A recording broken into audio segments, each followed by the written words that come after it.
Jam së bashku me Ramiz Ladrovsin. Po pra, po ke thyer një urdhër politik për të disatën herë.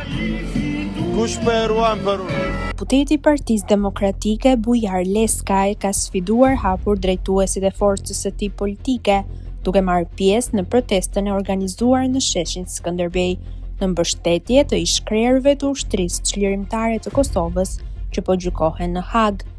Kjo pjesëmarrje erdhi në kundërshtim të plotë me qëndrimin zyrtar të Partisë Demokratike, e cila zgjodhi të mos i bashkohej protestës, duke ruajtur një profil të rezervuar në raport me zhvillimet në Hag. Kosovës.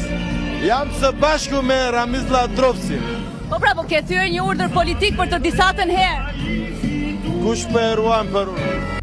Leskaj është pyetur për vendimin e tij që bie ndesh me vijën zyrtare të partisë. Reagimi i tij ka qenë i papritur dhe i prerë. Kush po e ruan për urdhrat, deklaroi ai. Pamjet e publikuara nga vendngjarja kanë ngritur gjithashtu dyshime mbi gjendjen e tij gjatë protestës. Në video, Leskaj duket se ndodhet në ndikimin e alkoolit, duke u shfaqur me luhatje në ecje dhe artikulim të paqartë, çka ka ngjallur reagime dhe diskutime në rrjetet sociale.